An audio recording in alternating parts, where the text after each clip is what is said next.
앞에서 이론에서 설명을 드렸듯이 메소드, 실험 방법 부분은 평소에 실험을 하면서 그때그때 적어두는 것이 정확합니다.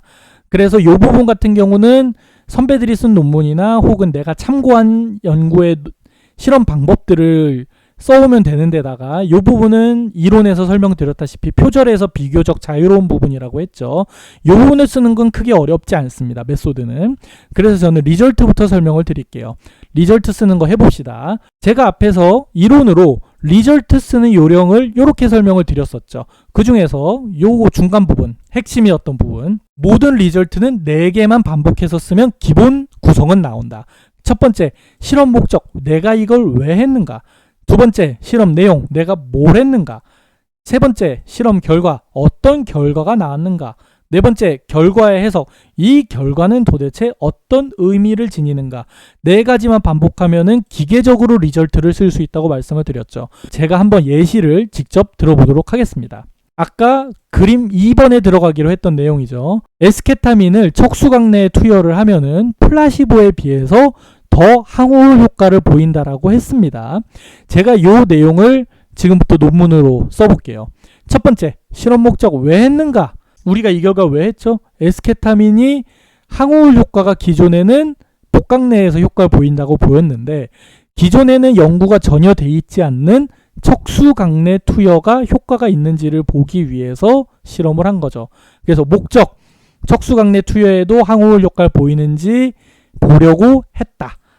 두 번째, 뭘 했는가를 쓰면 됩니다. 그래서 뭘 했죠? 내가 실험군과 대조군에다가 실험군엔 약을 넣고 대조군은 플라시보를 넣고 농도는 이렇게 다양하게 해가지고 척수강내 투여하고 나서 24시간 후에 강제 수용 검사를 했다. 그냥 기계적으로 쓰면 됩니다. 메소드에 했던 걸.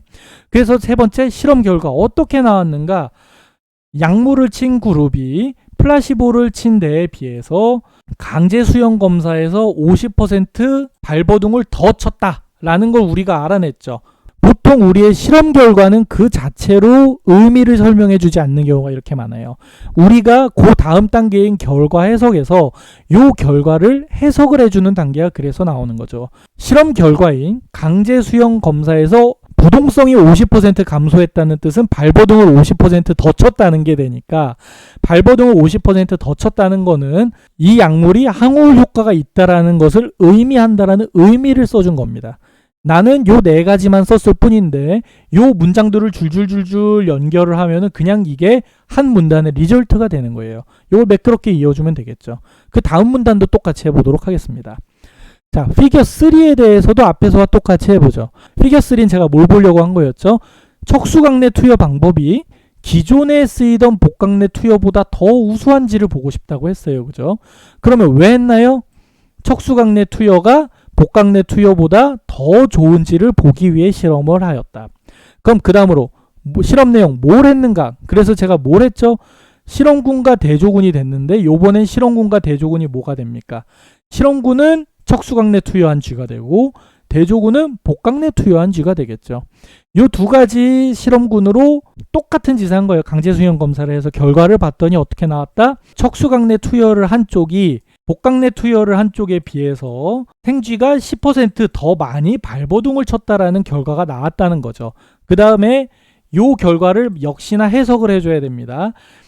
척수강내 투여를 한 쪽이 복강내 투여를 한 거에 비해서 강제 수용 검사에서 10% 더 발버둥을 쳤다라는 내용은 해석을 하면은 척수강내 투여가 복강내 투여에 비해서 더 효과적인 항우울 효과를 보인다라는 것을 의미를 하게 되는 겁니다.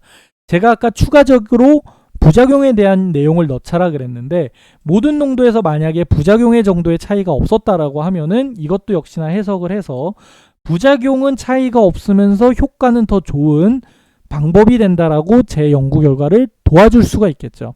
물론 부작용의 결과가 부작용이 더 적으면 척수강내 투여라는 게 효과도 좋고 부작용도 적으니까 너무 좋은 결과가 되는 거예요. 그러면 이상적인 결과가 되겠지만 부작용의 정도가 차이가 없기만 해도 이 결과는 우수한 효과라는 거를 우리가 보여줄 수가 있습니다. 설령 척수강내에 넣은 거가 오히려 부작용이 많을 수도 있겠죠. 근데 부작용이 많더라도 만약에 효과가 더 좋았다라고 하면은 이 투여 방법은 부작용은 많을지라도 효과가 더 좋기 때문에 환자에 따라서 이 부작용과 효과를 저울질을 해서 사용할 여지가 생길 수 있기 때문에 그거 나름대로의 의미를 부여할 수 있습니다. 그렇기 때문에 우리는 효과와 부작용 두 가지를 다 검정을 해놓으면은 나중에 결과 해석을 하거나 논문을 쓸 때 의미 부여하기가 좋아지게 되죠. 이런 것도 팁이 되겠네요. 좌우간 이렇게 해서 피겨 3까지 결과를 그냥 나열을 해서 요걸 쭉 쓰면은 역시나 무난한 리절트가 또 나오게 됩니다. 여기 있는 문장들을 쭉 이어서 그냥 쓰면 되는 거죠. 다음으로 마지막 그림으로 한 번만 더 예시를 들어볼게요. 리절트를. 자, 마지막 결과의 내용은 뭐였죠? 제가 이렇게 척수광 투여를 한 거가 효과가 좋다는 거 알아냈는데 그거의 기전을 알아보기 위해서 제가 예시를 하나 들은 거예요. 이 기전이 다양한 원리가 있을 수 있겠지만 저는 편의상 전전두엽의 도파민 양이 변하는지 보고자 했고 그게 변하는 결과 얻었다고 칩시다. 사실은 보통의 경우는 어떻게 하게 되냐면 기존의 후보로 여러 가지를 생각을 하고 여러 가지 실험을 동시다발적으로 진행을 해요. 그랬을 때 결과가 나오는 것도 있고 안 나오는 것도 있어요. 그 중에서 결과가 나오는 게 있으면 요걸 채택을 해가지고 논문을 쓰시면 됩니다. 실제로 저의 연구 같은 경우는 아마도 기전을 알아보기 위해서 보상회로 연구를 하기도 했을 거고 우울회로 연구를 하기도 했을 거고 신경전달 물질의 농도를 보기도 했을 거고 다른 것들을 보기도 했을 거예요. 이런 다양한 변화들이 있었을 텐데 그 중에서 유의한 결과 하나만 건지면 됩니다. 지금 이 연구 같은 경우는 전전두엽의 도파민 양이 오른 거 하나만 건졌다라는 걸 가정을 해서 쓴 거죠. 이 유일하게 하나 나온 것만 건지더라도 우리는 이러한 척수광내 투여의 효과가 요 기전을 통해서 되지 않았을까라는 제시를 할 수가 있게 되는 겁니다. 그래서 실험 목적은 어떻게 되느냐? 기전을 밝히려고 하는 거죠. 그 기전이 처음에는 기전을 밝히려고 한다라고 시작을 하는 거지만 결과론적으로 이게 나왔기 때문에 우리는 요거를 좀 더 멋들어지게 에스케타민의 척수광내 투여가 뇌 보상회로의 변화를 줘서 항우울 효과를 보이는지를 알아보기 위하여 했다는 왜 했는가가 해결이 되고 다음 단원에 뭘 했는가는 이제 구체적인 실험 방법을 쓰면 됩니다. 실험군과 대조군에 실험군엔 약을 넣을 거고 대조군엔 플라시보를 넣죠. 이렇게 해놓고 났더니 24시간 후에 전전두엽의 도파민 농도를 재는 거예요. 그랬을 때 도파민 농도가 변화가 있었다를 통해서 기전을 본 거죠. 결과가 어떻게 나왔는가? 약물을 쳤던 에스케타민을 친 그룹에 도파민의 농도가 증가했다. 결과가 나오면 요걸 가지고 해석을 해주는 거죠. 어떤 의미인가? 에스케타민을 넣으면은 도파민 농도가 올랐다고 하는 거는 에스케타민이 쾌락회로의 도파민을 통해서 이 회로를 활성화시켜서 쾌감을 유발할 수 있었음을 의미하고 요거가 항우울 효과의 기전이 되지 않았을까라고 제시하는 정도의 내용을 쓸 수가 있게 됩니다. 이번 경우처럼 이 내용이 요거는 그냥 현상입니다. 인과가 아니에요. 그렇죠?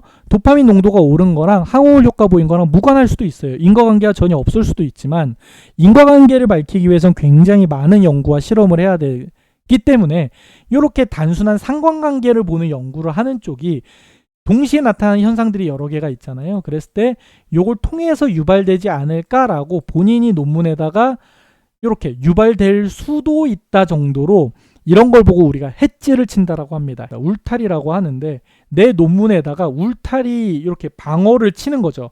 아, 내가 에스케타민이 이 회로를 통해서 항우울 효과를 보인다를 검증하는 건 되게 어려운 일인데 제가 본문에다가 이렇게 유발될 수도 있다 혹은 이게 기전일지도 모른다 하는 식으로 모호하게 써놓으면은 이렇게 충분히 해지를 쳐가지고 스스로를 보호하면서 써놓으면은 크게 공격을 당하지 않고 제 결과를 활용을 할 수가 있게 되는 거죠. 그래서 이런 식의 글을 쓰는 법도 점점 익숙해지게 될 겁니다.